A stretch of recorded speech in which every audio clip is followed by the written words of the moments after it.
Good afternoon. I'm Larissa Zasekina. I'm from the Developmental Cognitive Neuroscience Group, which is led by Soraya.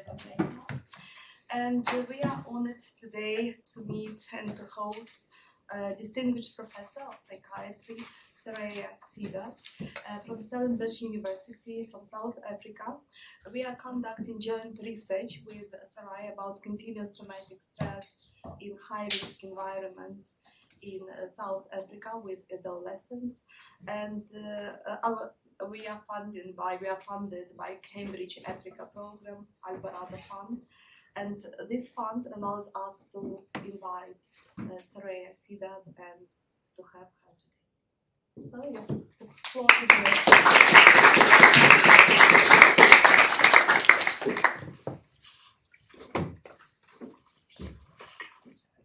Just hope that I can work this. So thank you very much for coming on a Friday afternoon to listen to me. So I'm based in Cape Town, South Africa, at a university known as Stellenbosch University. And today I am going to focus on high-risk populations in the Global South and specifically address issues of trauma, especially issues of cumulative, chronic, and continuous trauma, and post-traumatic stress disorder. So the painting that you see on the screen is by a British artist. He's an artist as well as a storyteller. It's a painting called The Twisted Rose.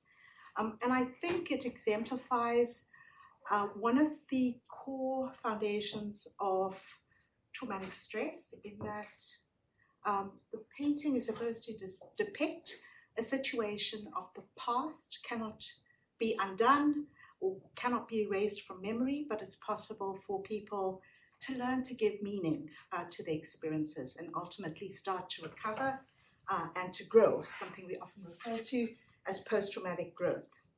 I think I'm going to have to use the mouse. So to start off with, Sarah mentioned the Cambridge Alvarado Fund, and I just want to acknowledge the support that she and I have received, and this has made my travel here possible. It's been a wonderful 2 days that I've spent at Cambridge University.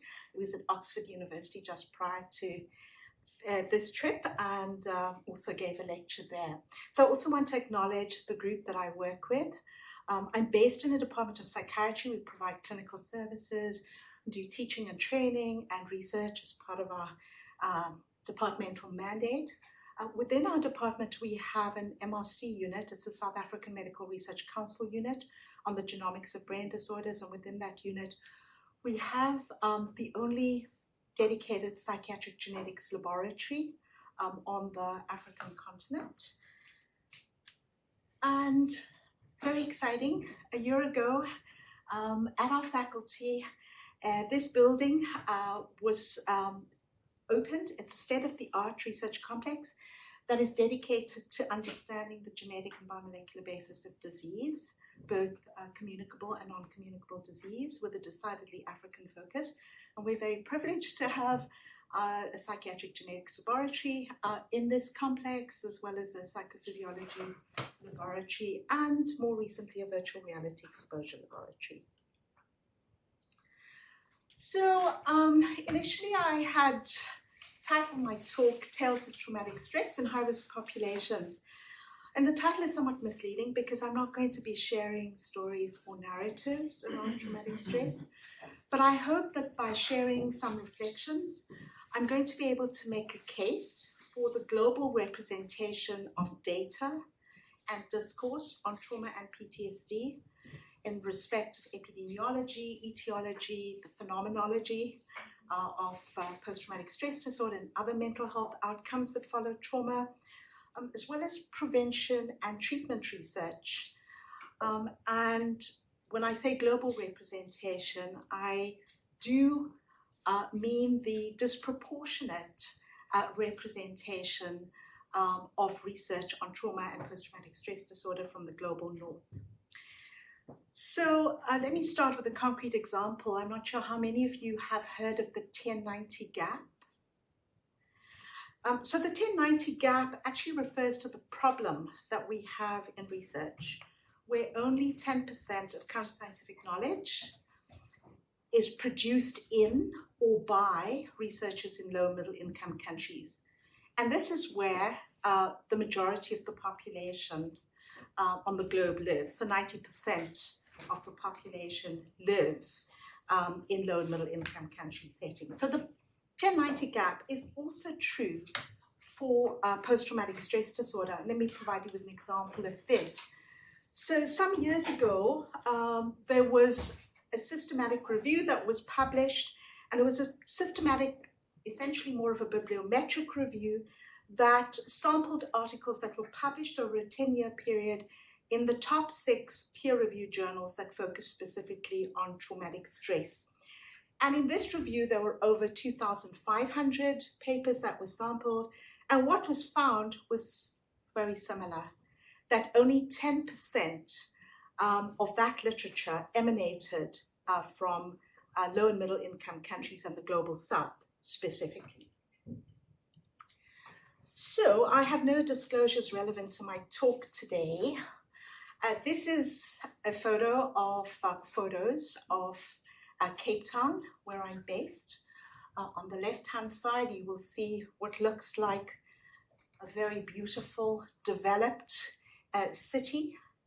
And on the right-hand side, you will see the second largest township in South Africa, known as Khayelitsha. And you can see the gross disparity. So South Africa is one of the most unequal countries in the world. In fact, earlier this year, it was reported that South Africa has the highest inequality in the world, and that was based on the Gini coefficient, which is a widely used statistical measure of income and how income is distributed in the population of any country. And so the Gini coefficient ranges from 0 to 1. 1 means perfect inequality. 0 is perfect equality. And South Africa is on the other side of 0.5, so closer to perfect inequality. And it's not just inequality in terms of income. This translates to very high rates of unemployment in the country, low levels of literacy, and in fact, we're seeing a trend in South Africa where unemployment rates are rising, and the rates of literacy in pre-adolescence is in fact declining over time. So this is particularly worrying. So I want to define what I mean by high-risk populations, and the high-risk populations that I have been working with over the last 30 years are predominantly sort of women and girls who are particularly vulnerable to exposure to very violent traumas in South Africa, youth populations, and then other vulnerable populations, for example, HIV-infected populations, pregnant women with high levels of drinking, binge drinking during pregnancy, who give birth to babies who develop fetal alcohol spectrum disorders, who have fetal alcohol spectrum disorders at birth, and who have many concomitant neurodevelopmental and learning disabilities. But I'm not going to present data on all of these populations in the interest of time. So I've referred to the Global South, and the Global South is sometimes referred to as developing or less developed. But not all of the countries that are typically lumped together as being in the Global South are actually in the Southern Hemisphere. So they refer to countries in Asia, but also countries in Latin America. But this is a sort of just very crude distinction that is commonly in use, Global North versus the Global South.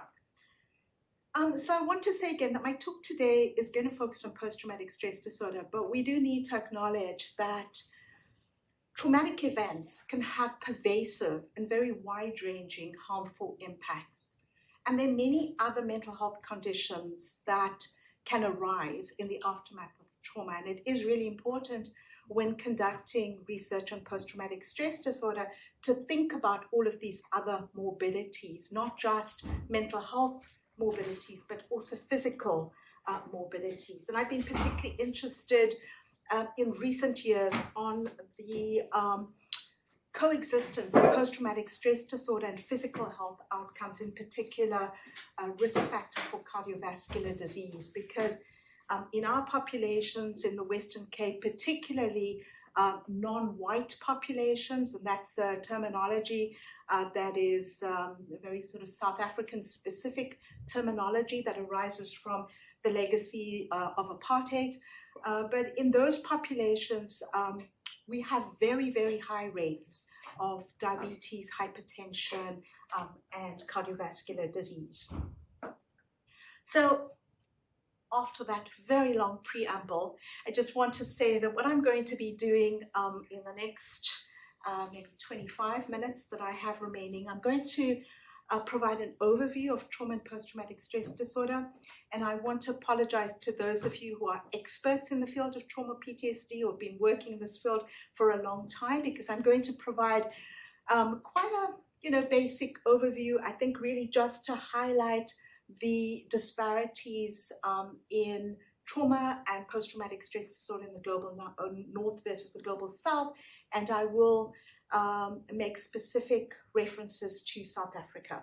And then I'm going to highlight the epidemiology of trauma and post-traumatic stress disorder and move on to talking about the multifactorial etiology of this condition. And it's a very interesting condition, and I'll highlight why that is. It's unique. It's unique in our psychiatric diagnostic nomenclature, whether you're using or referring to the diagnosis within the Diagnostic and Statistical Manual of Mental Disorders, the DSM-5, or the International Classification of Diseases, the ICD-11.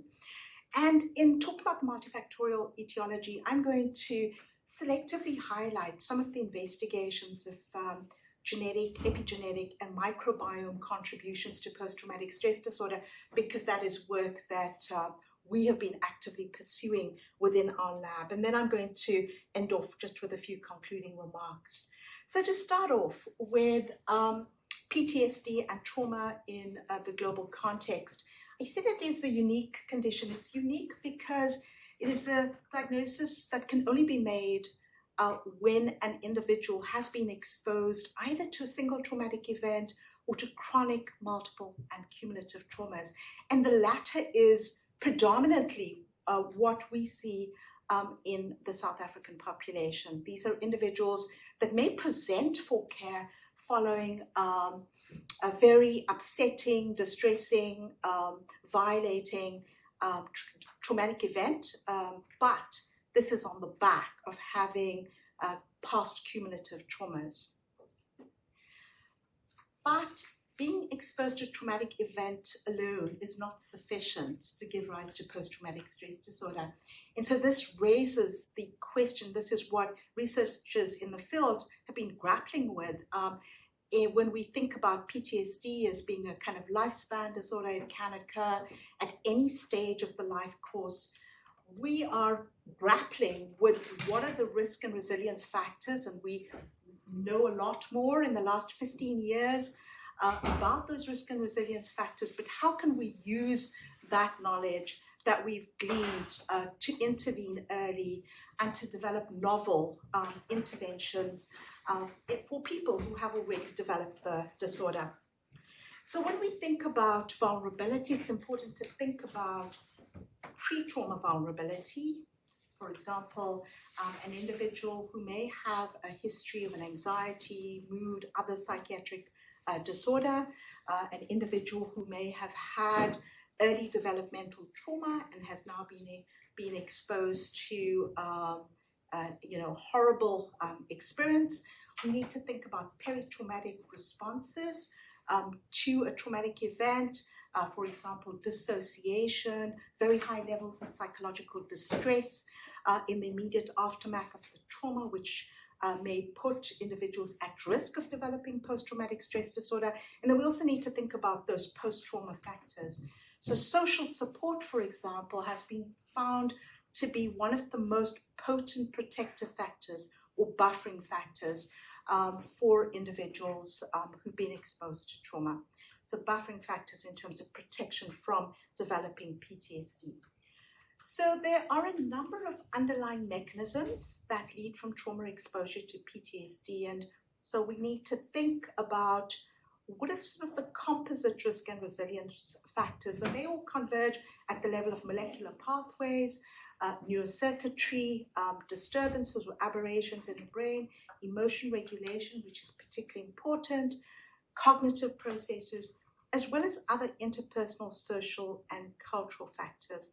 I'm going to say more about cultural factors because they're particularly important and really, I think, play an important role in how individuals perceive and respond to traumatic events, and also in terms of the manifestation of PTSD symptoms in those individuals. So I am also really going to talk very briefly about where we stand in terms of treatments for post-traumatic stress disorder, knowing that not everyone in the audience is a clinician, but I hope this will, have some value. So there are a number of clinical practice guidelines, and what I have put up are the clinical practice guidelines that are most widely used by clinicians in the field. And you will see the NICE guidelines is included there.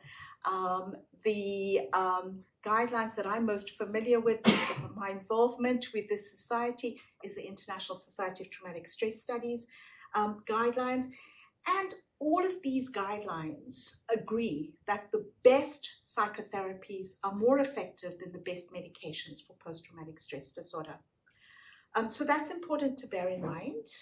For children and adolescents, the first line intervention is always psychotherapy, and it's trauma-focused psychotherapy, and cognitive behavior therapy is the treatment that has the best evidence in youth. So where we stand currently is that treatment options for PTSD are very limited. That's a very worrying scenario that we find ourselves in as clinicians. So for a long time, we've had very effective psychotherapies, and they are all exposure-based, and I've listed them there. And their effectiveness is thought to be linked to modulation of fear extinction circuits in the brain. And we think this is how they exert beneficial effects in reducing PTSD and related symptoms. So what about medications? So, I'm a psychiatrist, work in a setting where we have a few clinical psychologists and few clinical psychologists who actually have the expertise to treat individuals with post-traumatic stress disorder. So expertise, for example, in prolonged exposure therapy or EMDR. And so often we prescribe medications for patients as a first line. And when they are able to access a clinical psychologist for psychotherapy, that may happen. But it's often a staggered approach, and it's not ideal. It's far from ideal. So in the field of PTSD globally, there have been no psychotropic medications. So there have been no medications that have been developed and approved specifically for PTSD. So there are two medications that have a Food and Drug Administration approval in the US, paroxetine and citrulline, but they received approval almost 30 years ago. And so you can see what a worrying scenario we're in, where we don't have novel treatments. You may have heard about the furor around psychedelics and MDMA-assisted psychotherapy and the recent decision by the Food and Drug Administration. But we do need new treatments, and we need to develop new treatments quickly. What about youth? Because they're a particularly vulnerable group. I've said they're a high-risk group. And trauma-focused CBT, as I've said, is considered to be the first-line treatment here. But when we look at the evidence, and this is true for studies that come out of both high and low middle-income countries for adults with PTSD, when we look at the treatment evidence. But I am highlighting the situation that we see with the kind of disproportionate number of RCTs of psychotherapy for child and adolescent PTSD that come from high-income countries, because this is the only study that really compares where those trials actually were conducted, where they come from.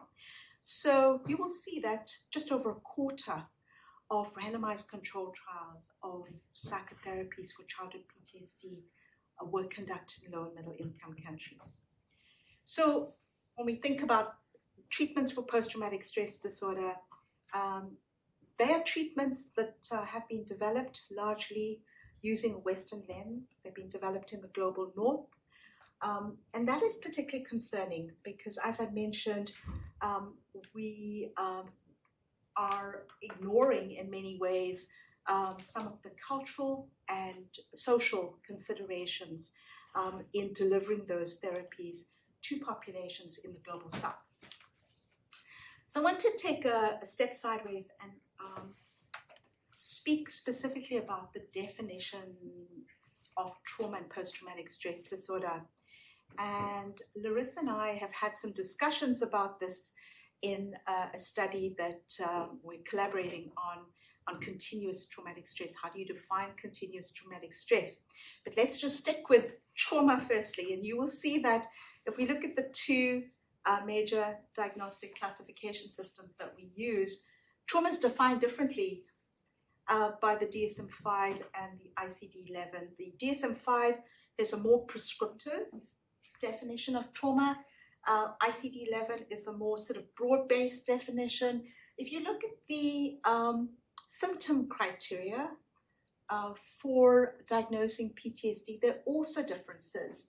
ICD-11 has a much simpler classification that they specifically focus on re-experiencing, avoidance, and hyperarousal symptoms. The DSM-5 has included a new category, changes in cognition and mood. And so these differences,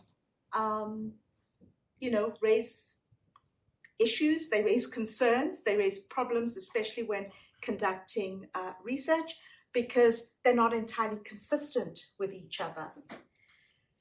So this paper is worth reading because it really, I think, raises the question of whether we have this nondescript classification of post-traumatic stress disorder in the DSM-5.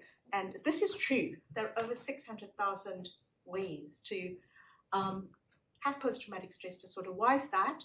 Because there are different permutations in terms of the number and combination of symptoms required by the DSM-5 to make a clinical diagnosis of post-traumatic stress disorder. Now, was the situation any better with the previous iteration of the DSM-4? Yes. In the DSM-4, there were about 70,000 ways to diagnose post-traumatic stress disorder.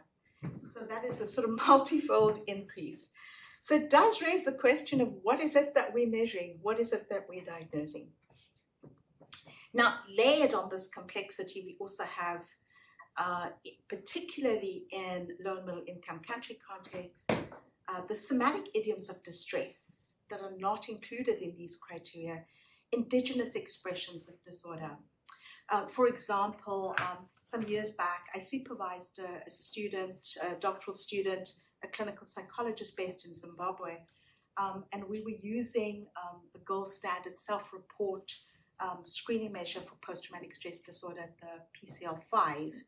And she noted very early on in her study that many of the participants were saying that they don't really recognize many of the symptoms in themselves, particularly the re-experiencing symptoms of intrusive recollections.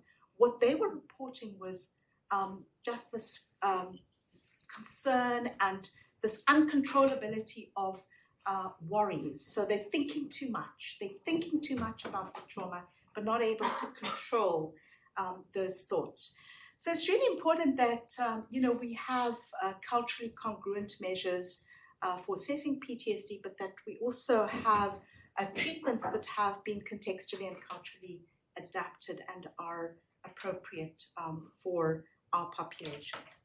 And then, you know, it is important that we have as much data as possible on the mechanisms that underpin PTSD, because that is the only way that we're going to better understand sort of vulnerability, resilience, adaptation to trauma, as well as recovery from trauma. And if we don't have these data emanating from low and middle income countries, I mean, that has significant implications in terms of assessment and treatment. So this is really just to highlight what I've already said. What I did not say is that, you know, with the disproportionate number of the world's populations, or the global population living in low and middle income countries, we also have much higher rates of mental disorders, right, in those countries. Well, we have more people with mental disorders in those countries. So South Africa, if you look at the classification here, is an upper middle income country. It's an upper middle income country, but I want you to take the fact that we have a very high Gini coefficient. So that needs to, I think, be taken in context.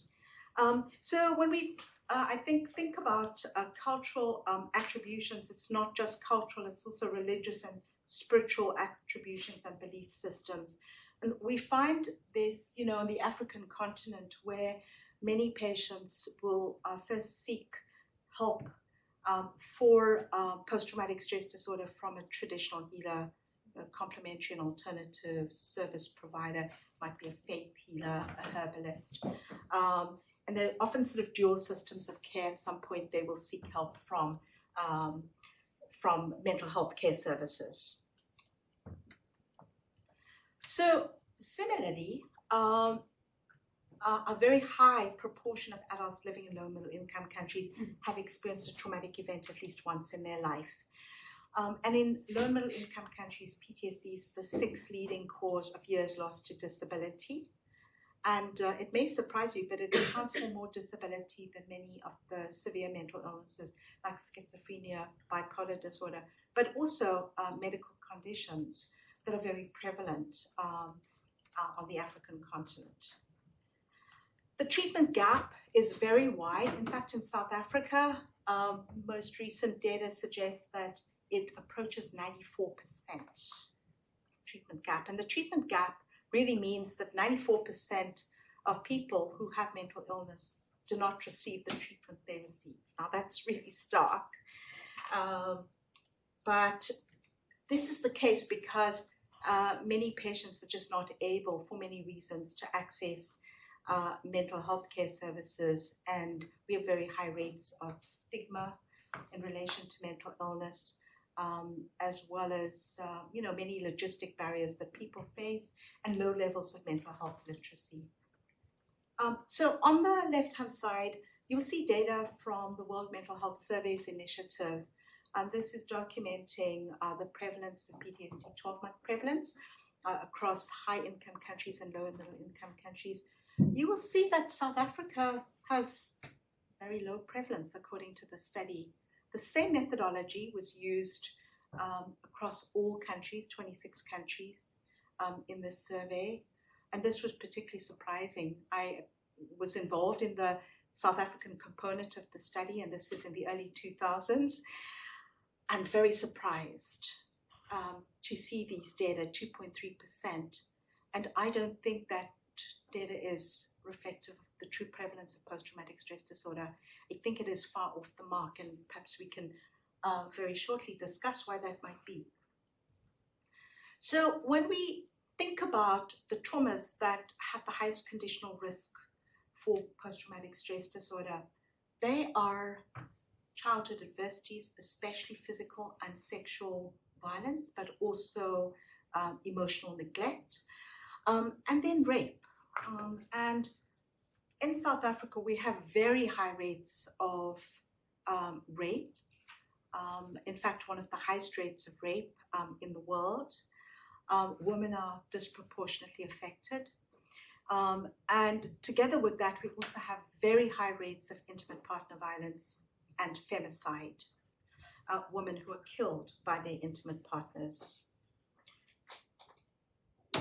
So why would we have these cross-country differences in both the prevalence of trauma, perhaps, but I think more specifically post-traumatic stress disorder?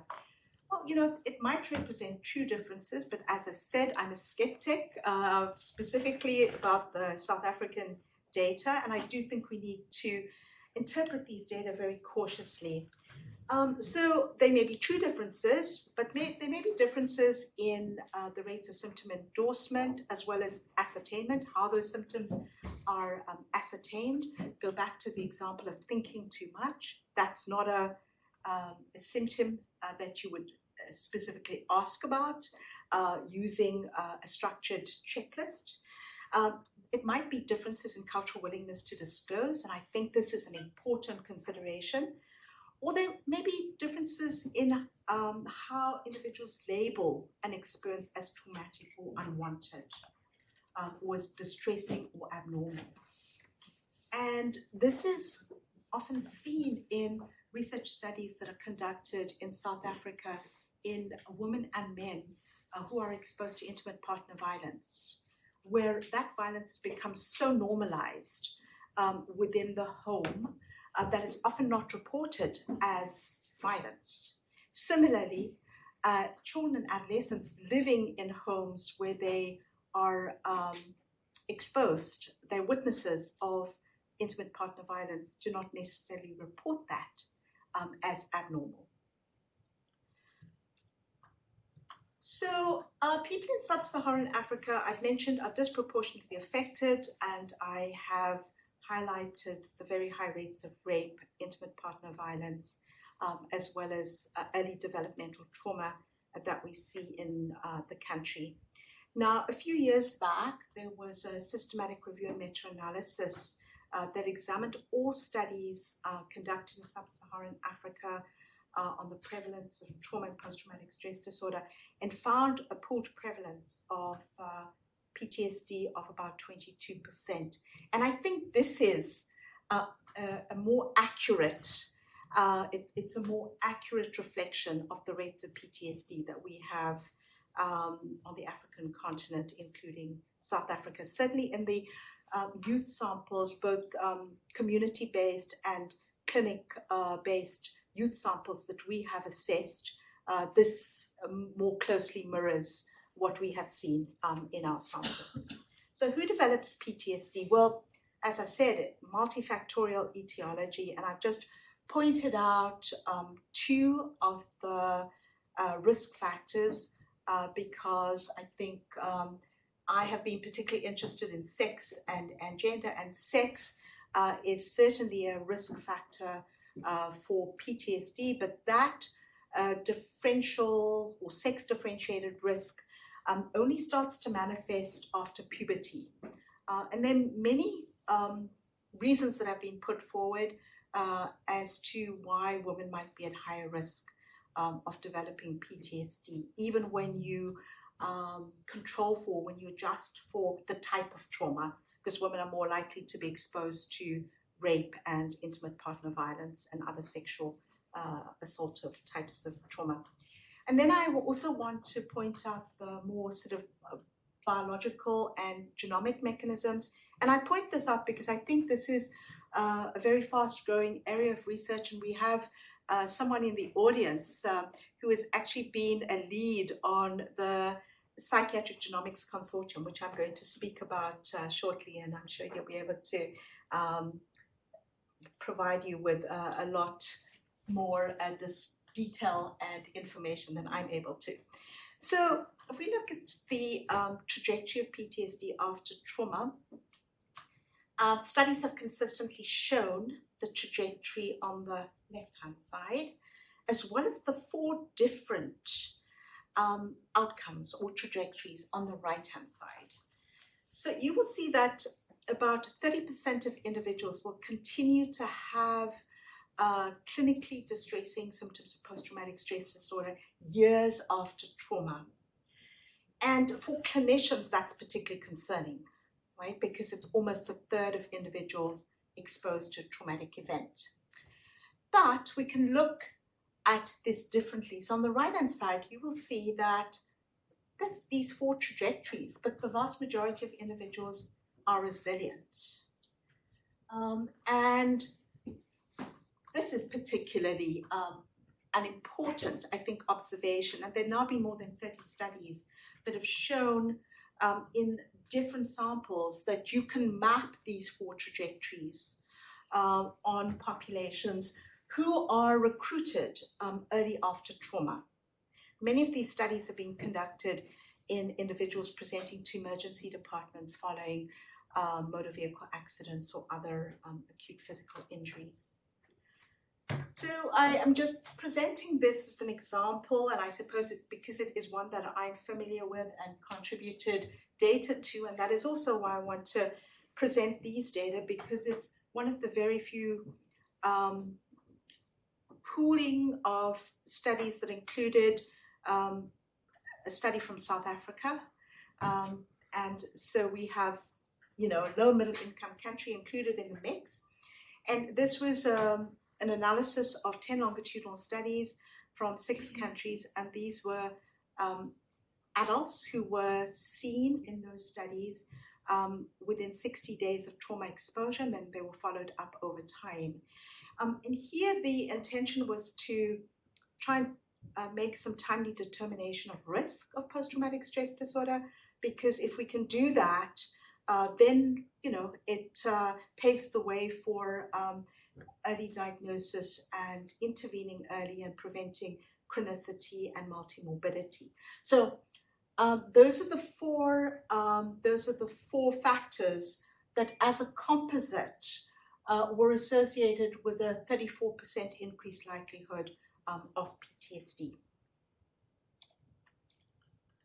So what are the biological underpinnings of post-traumatic stress disorder? And this is sort of the lead-in to sharing some of the data that have come from our group, but I'm really only going to be speaking about some of the genetic findings. But we know from many studies that have been conducted both in animals as well as in humans, that stress response systems, in particular the HPA axis and the autonomic nervous system, are critical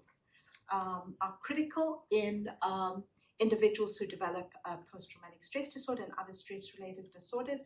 And then I've mentioned aberrant learning and memory processes. And this is where, you know, our psychotherapeutic interventions, the trauma-focused psychotherapeutic interventions, especially exposure-based therapies, are focused.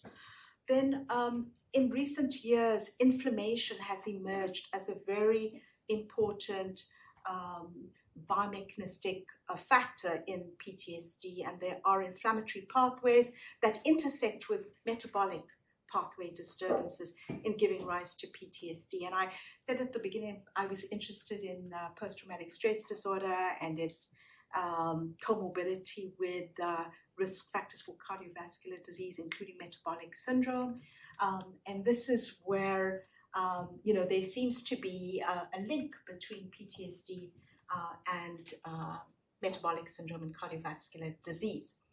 So PTSD is, I think, quite a unique disorder too when we think about the activation patterns within key kind of limbic and prefrontal cortical areas in the brain, because it's a condition characterized by hyperarousal. So you have these symptoms of hyperarousal, the re-experiencing and hypervigilance that is characteristic, but it's also characterized by hypoarousal, the depersonalization, the dissociative symptoms, the numbing that patients experience, the depressed affect.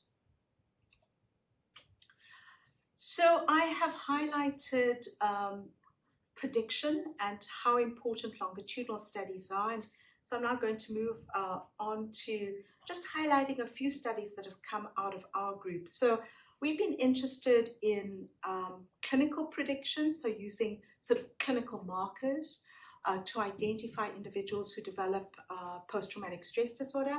But we're also interested in a number of biomarkers. So what we have found in our work, and this is work that has been undertaken in samples of rape survivors is that peri-traumatic dissociation, sort of the depersonalization, derealization, numbing that occurs in the very early aftermath of trauma, so that peri-traumatic response, as well as individuals who already have depressive symptomatology and rape stigma. And this is sort of self-stigma that I'm referring to, that these three factors are significant predictors of the development of post-traumatic stress disorder over time. And that's, we've conducted studies following up rape survivors between 6 months to 24 months. Then, in the context of sort of biomarker prediction, we have been particularly interested in hair cortisol, but I'm not going to present that data here because that is a biomarker that reflects hypothalamic pituitary adrenal axis dysfunction. And we've also been interested in other peripheral biomarkers that have been demonstrated through systematic reviews, not specifically in an early after trauma population, but in PTSD, have been shown to be associated with anxiety, mood disorders, and stress-related disorders like PTSD.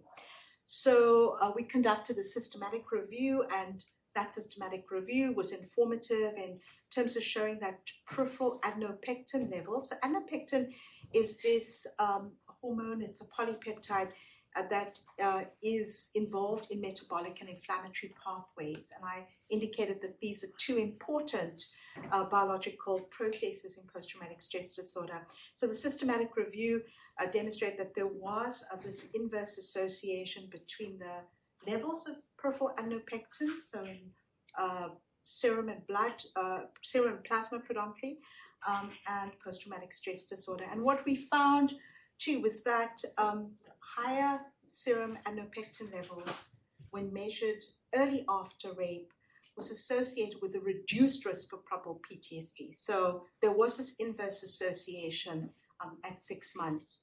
We then went on to do a genotyping study where we looked at SNPs, so single nucleotide polymorphisms in the adenopectin gene, but did not find an association with post-traumatic stress disorder severity at 6 months.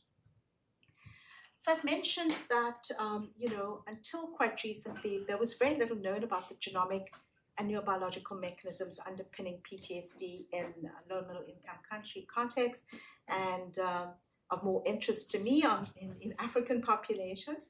What we did was to really kind of survey the field. So we did a systematic review of longitudinal studies because we're interested in those biomarkers that can predict PTSD or can predict the trajectory of PTSD.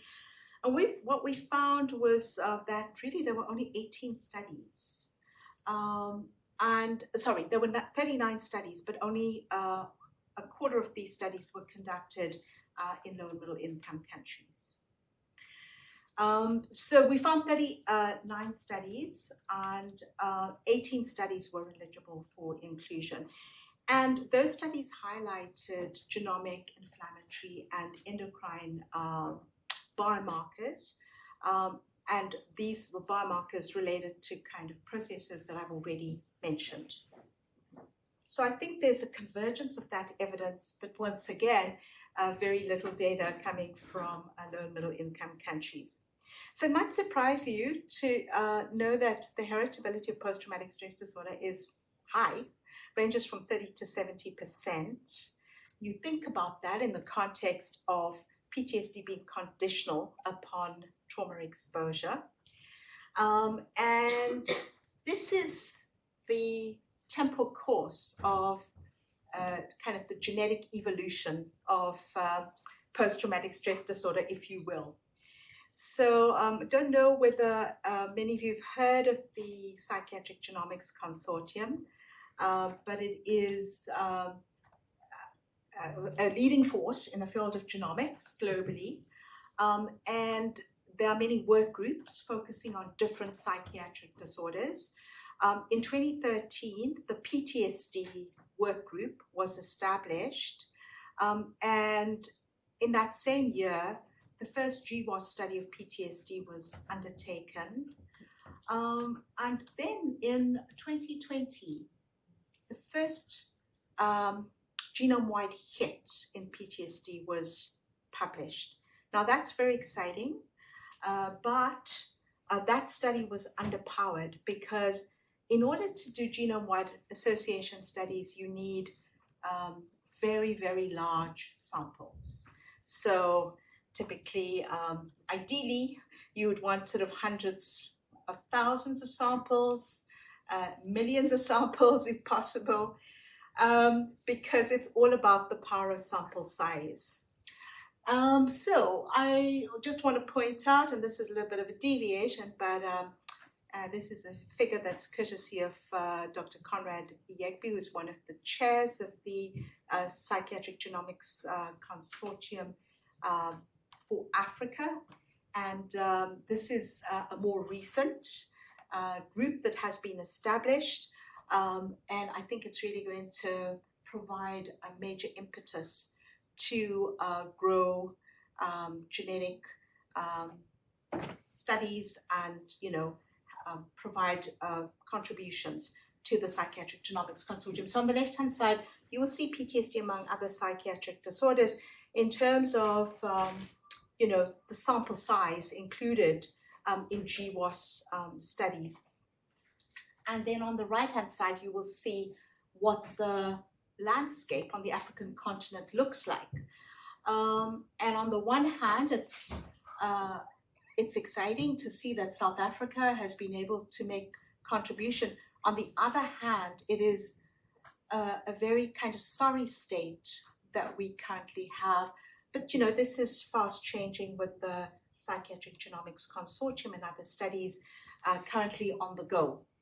So the largest genome-wide association study of PTSD was published earlier this year.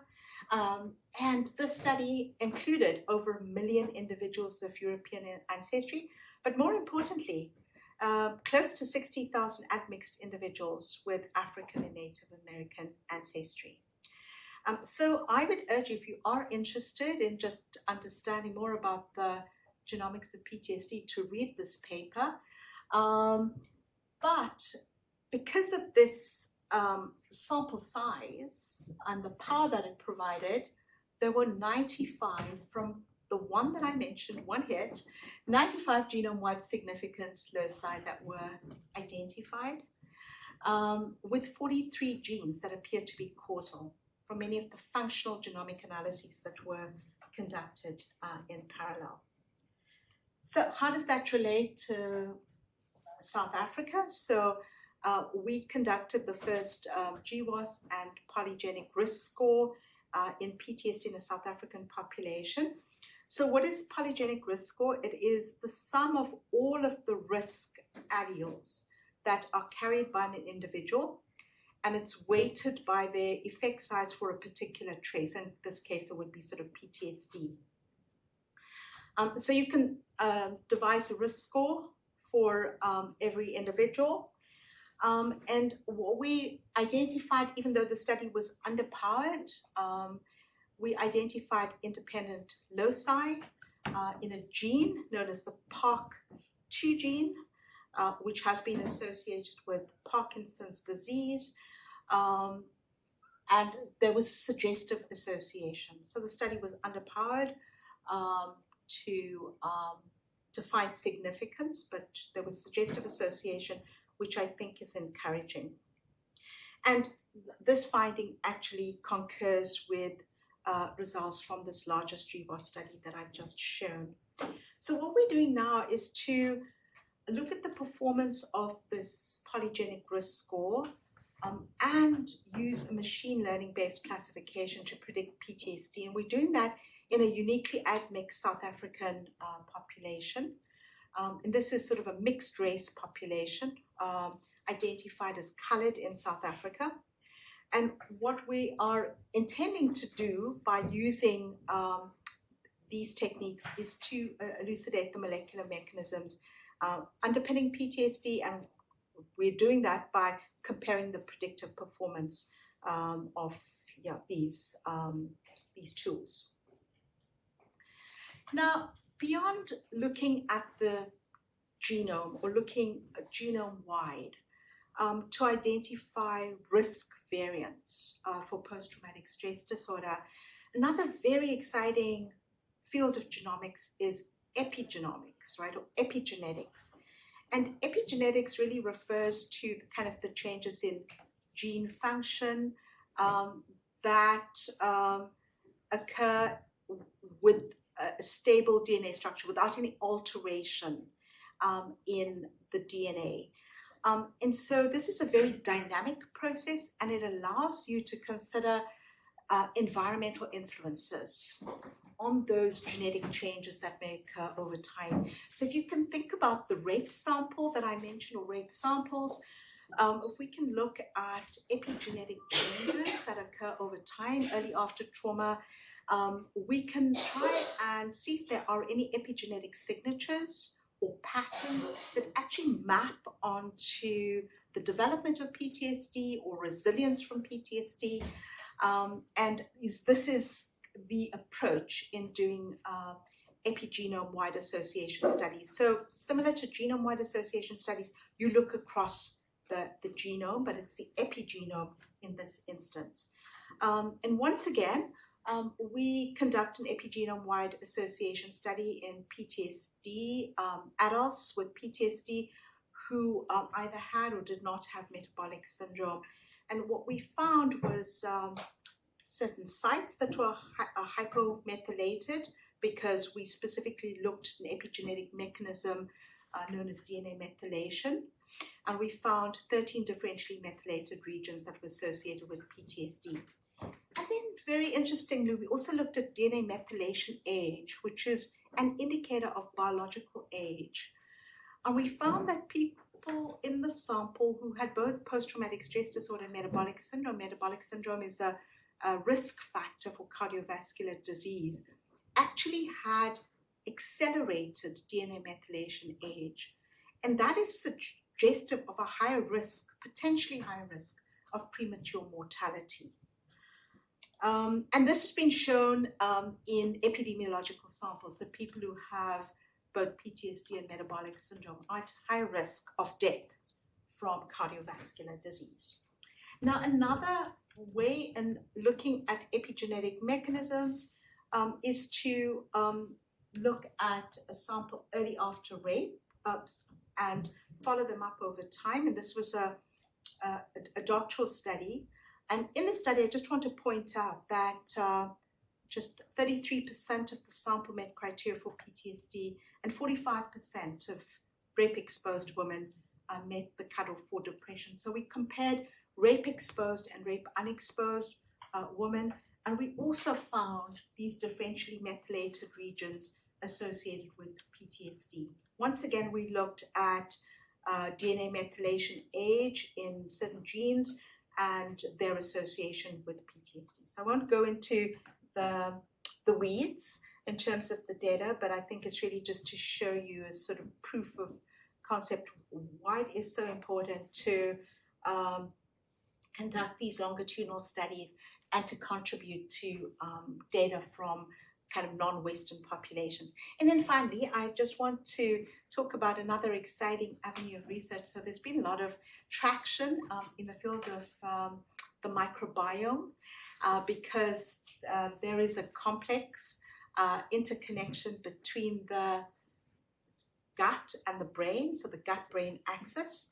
And we know that we are essentially, I hope, well, I'm not sure that I hope that you know, but I think it is important to know that trillions of microbes that inhabit our gut substantially contribute to our mental health, either positive or negative mental health, also contributes to neuropsychiatric disorders. So there's this very strong link between the gut and brain. And so a few years back, we published a gut microbiome study. It was the first microbiome study that was published in PTSD. and we followed that up with a second study in a larger sample. And so you can look at certain phyla and the abundance of certain phyla. These are sort of microbes, bacteria specifically, and the association with PTSD status. And what we found was there was a combination of certain bacteria that could distinguish PTSD status in our sample. So this was a sample of in adults with and without PTSD. We could reliably distinguish PTSD status in that sample with 66% accuracy. That's not wonderful, but I think this is again sort of just proof of principle that it is important to, I think, consider these types of genomic studies. So these are the only two studies that have come out of the African continent in the context of gut microbiome and mental health, and I hope that there will be many more from other groups going forward, not just in PTSD, but for other common mental disorders. So finally, I hope that I've been able to make the argument that it is important to think about the interaction of trauma with environmental, genetic, molecular, neurobiological determinants for PTSD, because that is the only way that we're going to move forward in terms of developing novel and effective treatments. And hand in hand with, that statement, I think it is really important that in addition to the Western lens that we have and the wealth of data from the global north, we need to scale up the number and scope of mechanistic studies, because they need to more closely align with the geographic distribution and global burden of trauma and PTSD in diverse populations. So thank you very much. I hope that I haven't...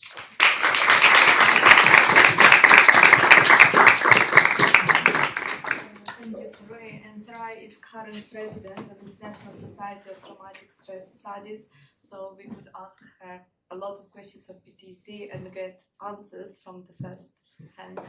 Okay, now we have 3 minutes break, and please stay who are interested in questions and answers, and the rest go.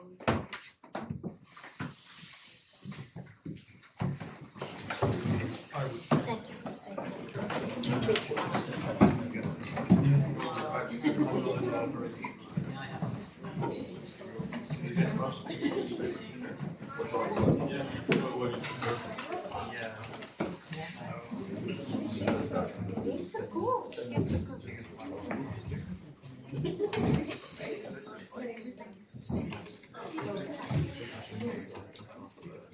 Yes, of course. I go back to I'm currently a research assistant at the Department of Supply Chain. I'm using it at my undergraduate I'm really interested in trauma. But I want to ask you, why PTSD for you?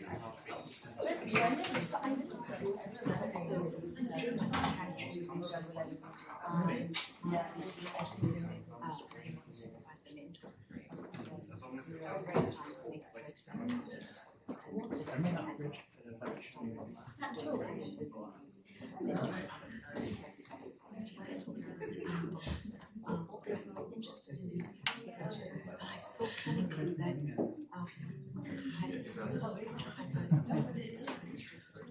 did was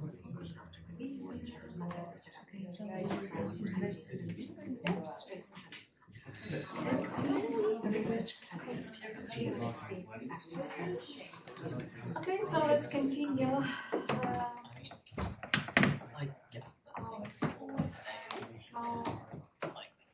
Questions. Just there is time for questions, and Okay. Should I maybe follow on with the question that I've just been asked? So I asked the question of why PTSD as a research area. And so I indicated that during my psychiatry residency, I worked with a world-renowned expert, Dan Stein. You might have heard of him. He works in the area of OCD and anxiety disorders. He was my supervisor and mentor, and I did my first ever research project on hoarding and obsessive compulsive disorder, and then went on to do several studies in anxiety disorders more generally, like panic disorder and GAD and other OCD-related disorders, and realized from a clinical perspective that we had such a high burden of trauma and post-traumatic stress disorder among youth, and they weren't receiving care, and we didn't really know much about how they were presenting with PTSD, because many of them were presenting with other mental health problems, depression in particular. And so I set up a youth stress clinic, which was a research clinic, and that was in 2000, and it still exists today. It's kind of trickled along, but it's a clinic where we see any adolescent, so 12 years and older, exposed to any traumatic event, and that adolescent could be experiencing emotional, behavioral, scholastic problems, and we do a very deep clinical assessment, diagnostic assessment. We collect DNA samples. We then ask them to come back for a second visit. We do very detailed neurocognitive assessments, and then we do a structural MRI scan. So that's sort of just been the process, and that's how I got interested in trauma and post-traumatic stress disorder. And then that interest, I think, just grew. And so I think one small regret I have, and as I'm coming towards the end of my research career, is not conducting any research in old age populations. We know very little about trauma and PTSD in older populations. We know from the studies that have been conducted that the rates appear to diminish, as with sort of many other anxiety disorders as well, mood disorders in older adults. But yeah, that's one population that I haven't conducted any research in. It's been,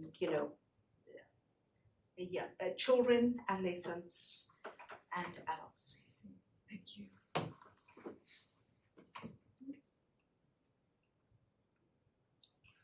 In the early slide that you showed of international prevalence figures, it seemed fairly obvious from the beginning, when you've got such a low rate in South Africa and a high rate in the United States, that these are so contaminated with culture-driven biases that they're almost not worth using.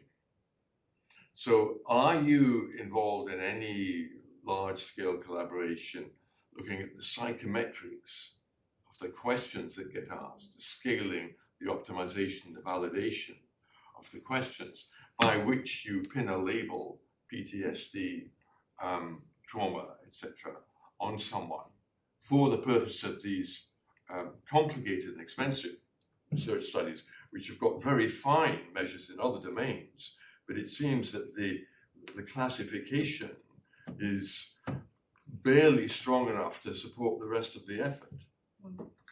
I'm involved. Is it a fair comment, and how it is. would you like to do more psychometrics? Yeah, so I mean, psychometric studies, as you know, are costly and time intensive, and it's a question we get asked all the time working in LMIC contexts: is have you culturally validated your instruments? Often doesn't get asked to the same extent researchers working in a high income context with culturally diverse populations. But I am involved in the Child Mind Institute has embarked on a global study where they're trying to develop culturally kind of invariant measures of post-traumatic stress, but other common mental health problems. I think that's going to be and they're collating, setting up essentially a large repository of a measurement bank of tools that are used, in developing new measures. So that they've set up a very large repository, and then The other initiative is through the global collaboration of traumatic stress, which Larissa is also involved with. We are intending to embark on a study, a multi-country study that specifically addresses this question, but using mixed methods, because I think that's one of the challenges, that there is actually very little qualitative data on experiences of traumatic stress on the African continent. But I mean, these are early initiatives. Prof. Soraya, I think this is a question and a comment as well, but sort of related to the culturally responsive component of measures in low to high middle income countries. Is, have you looked at Professor Devin Hinton's work? He's a professor from Harvard studying trauma in Cambodian populations. And yeah. Yes, so I mean, he's done an immense amount of sort of cross-cultural work. Yes, I am familiar, but I think that it is such a challenging, I think, endeavor, because those cultural variants of trauma and post-traumatic stress disorder, I think there are some sort of core phenomenon that are sort of like culturally invariant, but I think that there are also so many kind of nuanced presentations that unless you kind of take a very deep dive and do sort of qualitative work on assessment tools, because I think most of the adaptations that we do of the measures that we use as like surface level adaptations, we don't take a deep dive, we don't do sort of deep adaptations. That's very time intensive and costly, and it's also not what funders they want to know that you're using culturally congruent measures, but it's hard to get funding for that work. Well, that's been my experience. Yeah. Interestingly, you were speaking earlier about the symptom of thinking too much in the South African population, and that's a key symptom in Cambodian population, is thinking too much in terms of trauma response. And so I just found that fascinating, that compulsive and inability to stop the worrying. But I would be interested to know, compared to thinking too much in Cambodian context, what is it? Is there a difference? Is it the same in the South African context? But anyway, thank you for the presentation. Yeah, I don't know the answer to that question. That's just mine. Okay, yeah. I just thank you for the very interesting talk. I've researched sort of early life adversity in general, and I see like a lot of the things that tend to predict PTSD are also sort of consequences of early adversity themselves. And I was curious to what extent PTSD is just sort of getting of things that happened before, versus like a very distinct mental disorder of its own that it's only like triggered by an event. I don't know if the question makes sense. Yes, and so there's good evidence that if you've been exposed to early life trauma, by that I mean sort of physical, sexual, emotional abuse, physical and emotional neglect in the main, those types of early developmental traumas, and then at a later stage, either in adolescence or adulthood, you're exposed to either a single discrete trauma or other cumulative traumas, you're at much higher risk of developing PTSD than someone who's just had a single incident trauma. So there are sort of cumulative effects of early life adversity.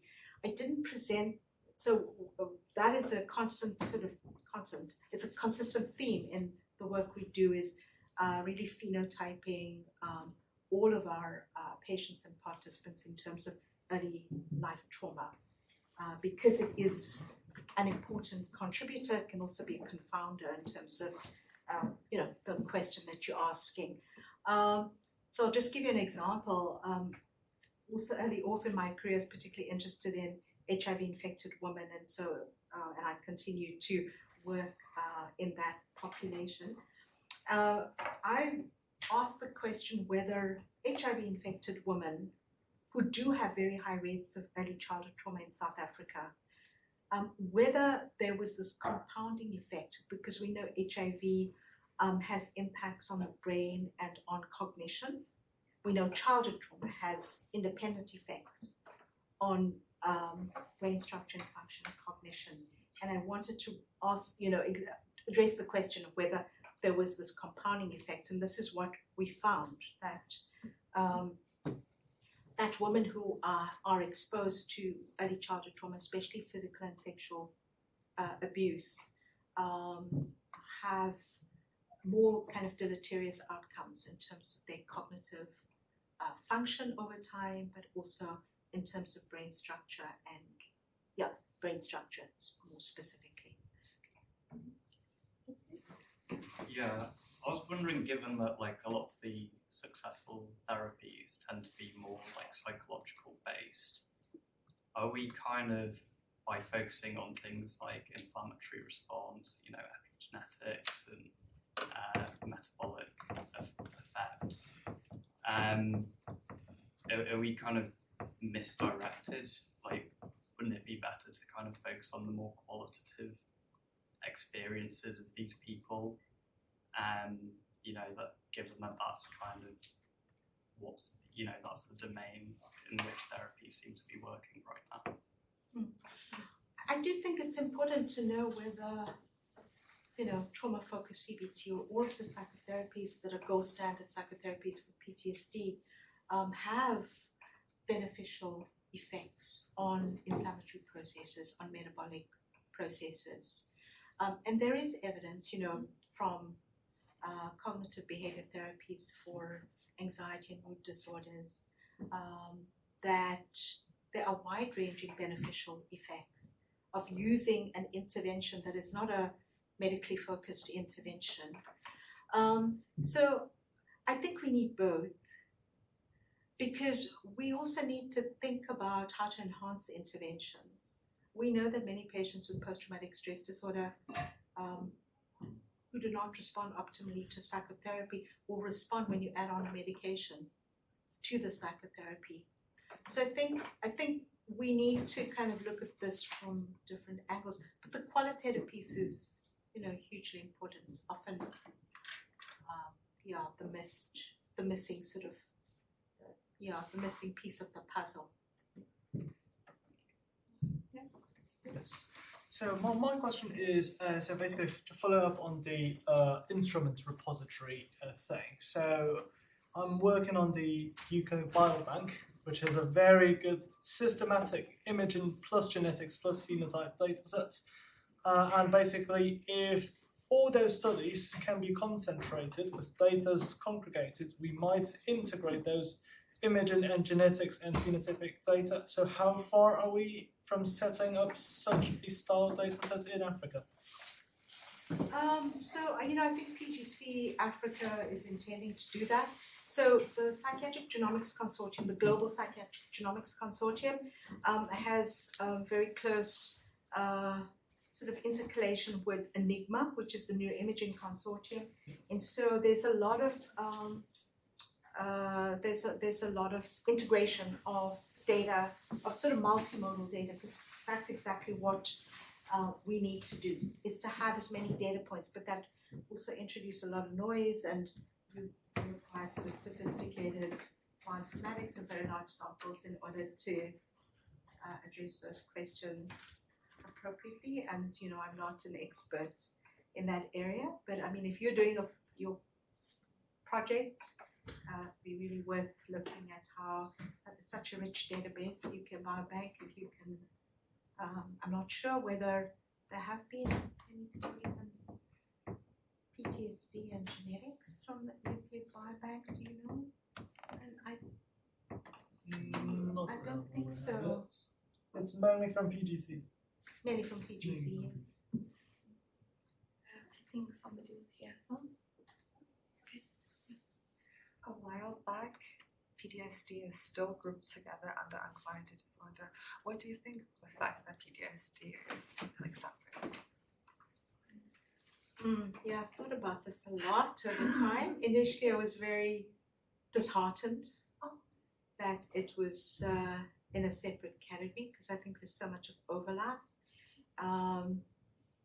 When I teach residents, I always say that, you know, there are many similarities with the anxiety disorders. There are also some sort of distinctive differences. But I do think that thinking about them together does help you in terms of, you know, assessment, not kind of omitting assessment of all of the anxiety comorbidities. But I've become more resigned to being in a different category. Thank you. I also have a question about interventions because you mentioned the kind of cultural adjustments needed for the diagnosis of PTSD, like the example with very experiencing questions. I'm curious about, I guess it's a very broad question, but some of the visible gaps in interventions that we need to adjust to make it relevant for other cultures, especially because these interventions are so dependent on the cultural context.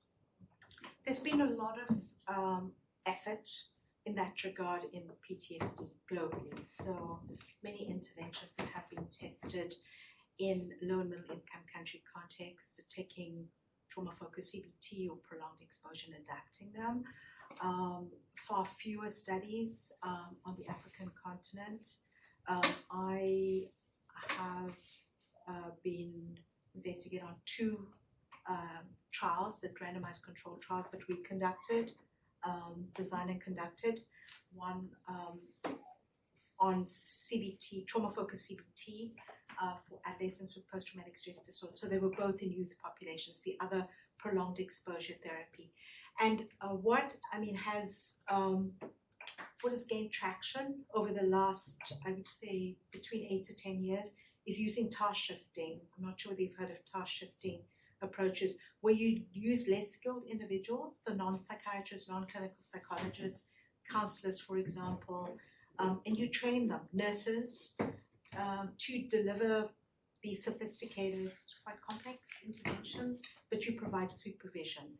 So, you know, in South Africa, on the African continent, or low middle income countries generally, because we have fewer human resources to deliver those interventions, it's a way of scaling up interventions. And we found them to be very beneficial. And fortunately, we did qualitative studies, focus groups with those adolescents, with the parents, with teachers, because in one study we recruited them from schools, to really understand what task shifting the intervention, what impact that had, how, you know, the interventions were experienced by adolescents, and actually the data are overwhelmingly positive for using task shifting. In fact, adolescents felt that the deliverers of the intervention were kind of more empathic. Nurses were kind of more of a motherly force and provided a lot of support. And so I think that the challenge we have now is scaling up those interventions, because they are costly and it requires multi-stakeholder involvement. I think that's where we failed. I mean, I would say that's where I failed in terms of the intervention work I've done, is not taking the findings of those interventions further. It's okay to ask another question. Is there also an attempt beyond just understanding the effect they have to also document the changes, the adaptations, and then try to institutionalize it? Yes. And I think this is where the literature falls short, that most researchers don't describe in sufficient detail what adaptations they've made. So we need to have those protocols that are open source, right? We need to know exactly how any intervention has been culturally and contextually adapted. And I think there's an awareness that there's that's a major gap. And so, if you're conducting this kind of research, I suppose it's a plea for all of us to make sure that we write our protocols, in a rigorous way, and we make them widely available. I wanted to ask about the protective factors. You talked about some individuals who are at high risk, seemingly, but have fairly good outcomes. Are there any specific features that you can outline as being protective and sort of resilient, resilient? Yeah, so I suppose we can also think of resilience factors as being environmental. There might be more personality, temperamental factors. There might be a more biologically determined resilience factors. And there has been research examining all of those various clusters of factors. What we do know that social support consistently comes up as a very robust protective factor for PTSD.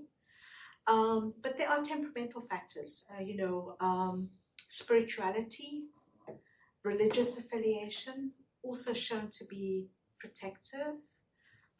This has come up as, a particularly important factor in low and middle income country context, where there is no prior history of mental illness.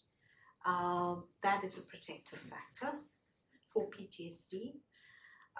So, those are just some of the factors. So it's, there are multiple resiliency factors and interventions, so most of our gold standard interventions, and Larissa and I sort of discussed this briefly, is that they don't really incorporate kind of an intentional element focusing on resilience. It's kind of embedded within the cognitive and behavioral therapy components. And, I think there is also a gap there.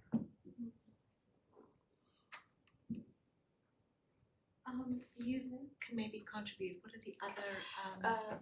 I just would like to add that in this classical CBT protocol, the last stage of treatment is planning future. Sometimes it's problematic for people who come back to continuous trauma, like combatants. I'm working with combatants, and then they are coming back to frontline. So how could I work with this planning future with them? What future we should, meaning in life. And it's a very good idea of Judith Herman, her last book, which was published last year, and she suggested that the next stage and last stage would be social recognition of trauma, and of course sometimes perpetrators do not want to recognize. So what should we do in this case? In this case, social solidarity, social support is very important. As Soraya told, that this social support is a huge protective factor for developing PTSD. Is that social support of specific kinds, or what? Well, in children and adolescents, parental support and support from other sort of important adults in the child or adolescent's life, that is important. Also, just in the peritraumatic, sort of scenario or context, when a parent responds with very high levels of psychological distress, that is in fact quite a potent risk factor for a child or adolescent developing PTSD and other mental health. But in more sort of communal populations, collectivistic, not communal, collectivistic cultures, just extended community support from people that the individual family close to in the community is important. And it's cheaper one for Yes. low income countries, and community-based approach is the most feasible in terms of Okay, thank you. Thank you very much. I have no time.